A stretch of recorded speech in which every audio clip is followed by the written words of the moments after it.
Guys, Canyon here, Canyon with Canyon here, Canyon which I love, but I'm gonna take the opportunity to tell you a bit about one by drivetrains. I've got here a super duper XX1 SRAM X1 1 by 11 drivetrain. I like it so much, but when I hear it but when I hear it and read it often on reviews, or I don't know, maybe some product placement test, that 1 by is just the new drivetrain and the 2 by should just go, pass as the 26-inch wheel. It's just not true, it's just not right. So let's start by saying what are the advantages of 1 by drivetrain very shortly. Guys, 1 by is simple, that's correct. We don't have front derailleur, we don't have left shifter, we don't have this housing. It's nice because we don't change any gears in the front. We can use this narrow wide chaining, which is awesome because one teeth is narrower, the other one is wider, so that it fits to wider and narrower links of the chain. Awesome.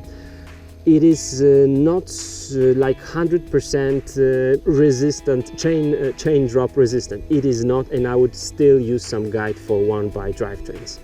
So that's very important. Lightweight of your bike, well, yes, but I don't think that 2x10 would be really much more heavy. So I'm not that sure about it.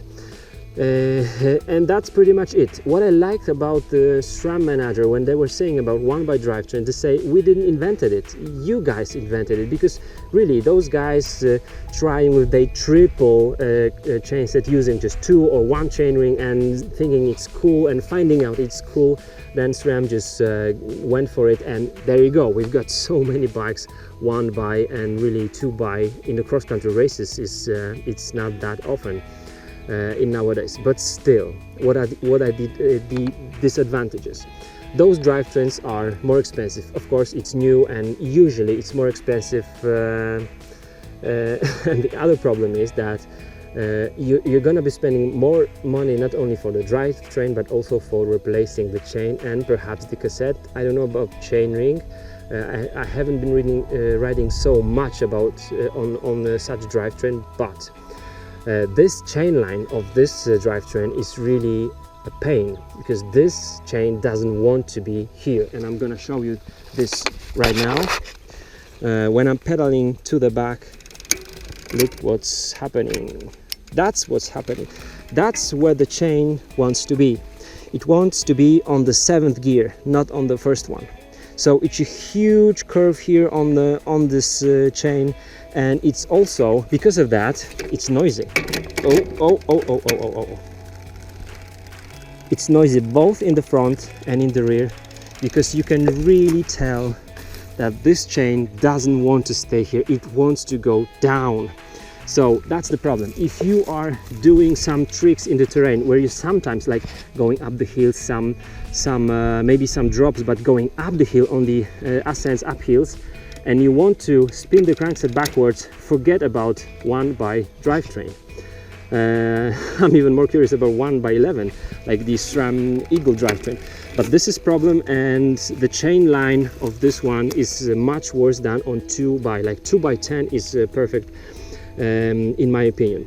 The other thing is the gearing ratio. Now I'm having here 32 teeth in the front and 1040 in the rear. No problems on the uphill, but of course if you're gonna go for some super steep long uphills, maybe you would like to have even more.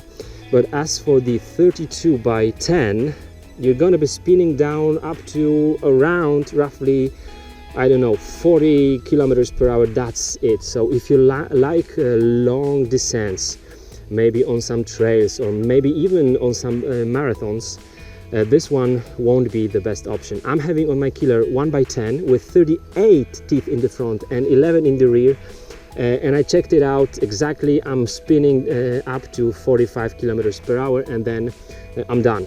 So going down like 60, 70 kilometers per hour, it's impossible to use your drivetrain.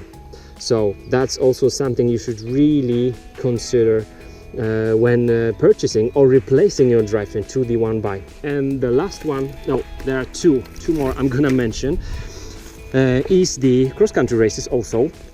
if you are going for races or trails where you go often up and down, up and down, up and down, when you go like when you go up and then you want to change the gears to really, you know, gain the speed, you're gonna be clicking a lot with your with your shifters, like, because we are downshifting just one by one.